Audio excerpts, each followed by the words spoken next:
Le petit garçon découvrit par hasard que le phénix peint devant lui, bien que d'un réalisme saisissant, n'avait pas d'yeux. Il prit alors un pinceau et en pointa rapidement le creux des yeux. À sa grande surprise, le phénix s'anima immédiatement. Non seulement il émit des rayons dorés et défonça la porte, mais il s'envola directement vers le 9e ciel. Ce n'est qu'alors que les gens réalisèrent que cet enfant d'apparence ordinaire était en fait un maître hors pair. En réalité, le garçon était le seul disciple du génie de la peinture. Bien que n'ayant que 6 ans, son art surpassait de loin celui de son maître. Il attrapa simplement la barbe du maître, la trempa dans un peu d'encre, et traça négligemment quelques traits sur le papier. Ce fut suffisant pour créer un paysage d'une vivacité étonnante. Le maître comprit qu'il n'avait plus rien à enseigner au garçon. Il lui proposa donc de descendre de la montagne pour retrouver sa mère, car le garçon avait été trouvé par le maître dans la nature. Cependant, l'enfant ne connaissait aucun détail sur sa mère. Heureusement, il se souvint soudain l'avoir vue en rêve. De plus, il l'avait déjà peinte d'après ce souvenir. Il descendit alors la montagne avec ce portrait pour la chercher. Mais après plusieurs jours de recherche, aucune trace de sa mère. Alors qu'il était à bout, il croisa une femme recrutant des peintres. Il constata que cette femme ressemblait trait pour trait au portrait. Il courut donc immédiatement la prendre dans ses bras. Mais la femme ne le connaissait absolument pas. Le garçon s'apprêta à sortir le portrait pour le lui montrer. Hélas, il fouilla partout sur lui sans trouver le dessin.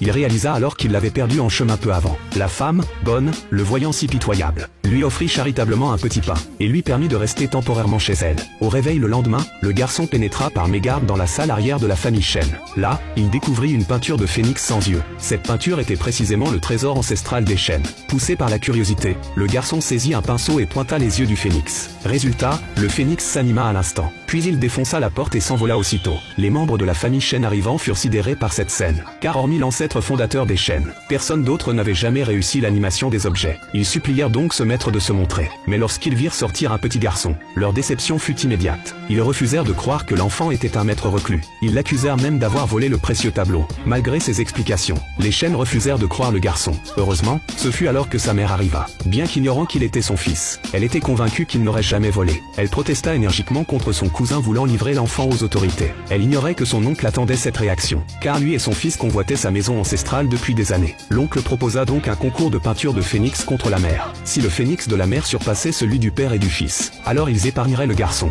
Mais si elle perdait, elle devrait céder la maison ancestrale. La mère, sachant très bien qu'elle ne maîtrisait pas le phénix, accepta néanmoins pour protéger l'enfant. Le moment du duel arriva rapidement. Le premier round opposait le cousin à la mère. Les règles du duel étaient pour le moins étranges. Il ne s'agissait pas de savoir qui peignait le mieux, mais qui pouvait perturber l'autre par la force durant l'épreuve. Le premier à laisser tomber son pinceau perdrait. Sans surprise, dès le début du combat, le cousin attaqua par traîtrise et blessa la mère avec son énergie interne. Heureusement, la mère, peintre expérimentée, n'était pas à sous-estimer. Elle avait été prise au dépourvu par mansuétude envers son cousin. Voyant qu'il ne faisait aucun cas de leur lien sanguin, la mère cessa de se retenir. En 2 rounds à peine, elle le terrassa. Mais l'oncle était venu préparer. Le prochain adversaire de la mère serait autrement redoutable. Il s'agissait du célèbre maître Zhao, incontesté dans l'art du phénix. En 2 rounds seulement, il réduisit la mère à l'impuissance. À cette vue, l'oncle ne put réprimer une joie secrète. Il pressa la mère d'être raisonnable et de céder la maison. Sinon, il ne pourrait plus faire preuve de clémence. Mais cette maison représentait sa vie entière. Car autrefois, son fils lui avait été arraché par l'oncle. Toutes ces années, elle avait cherché son fils. Cette maison était le seul indice permettant à son fils de la retrouver. Ainsi, elle ne pouvait en aucun cas abandonner cette maison.